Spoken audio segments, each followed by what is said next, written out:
কারেন্টের মতো ফট করে গান করে তারপরে কি করো ভাই ওয়ারিং এর তার আছে না ওটা থেকে তারপরে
বড় বড় মত দিয়ে লিখে দিয়ে শুনে ভালো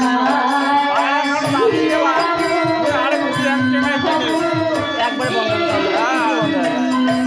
মাথায় নয়তো হাঁটাঘাটি করিয়ে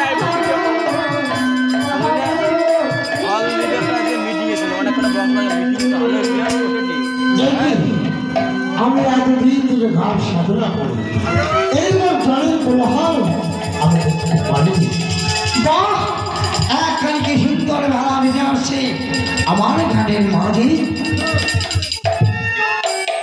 দেখি একখানি নৃত্য তার মাঝে এক পরমা সুন্দর কোথায় থেকে আসছে আমাকে দশ করতে হবে।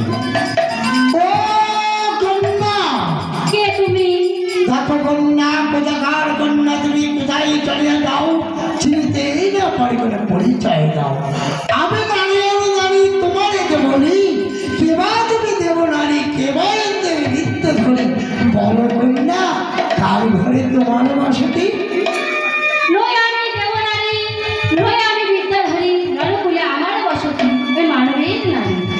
মানবেই নারী বলো তোমার কোথা ঘর কেবা তোমার স্বামী পরিচয় দাও বলতেছি।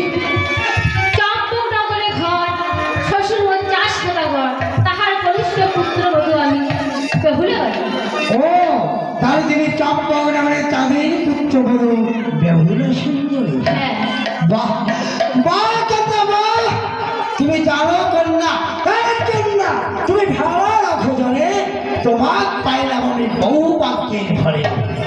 তুমি জানো কন্যা মোর নারী কৌশলা যেতে ছাই গণের জানে তোর স্বামী লক্ষ্মীর দাম হরণ করেছে বলে আর এই দুর্চর বালিয়ার পুত্র হরিয়াছে মামি আর সেই দুঃখে নিয়ে যাব তোমার আমার ঘরে। তুমি কি বলছো? তুমি আমার ভাগিনী বধূ হবে।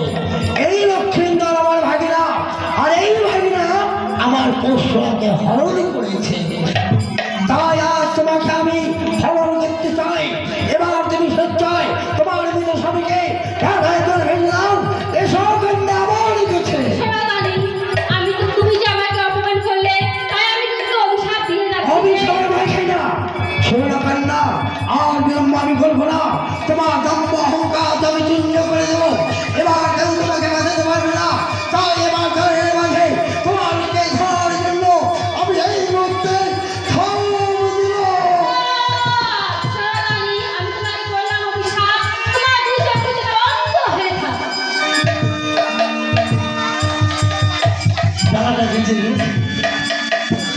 ভাই কামাছো ভাই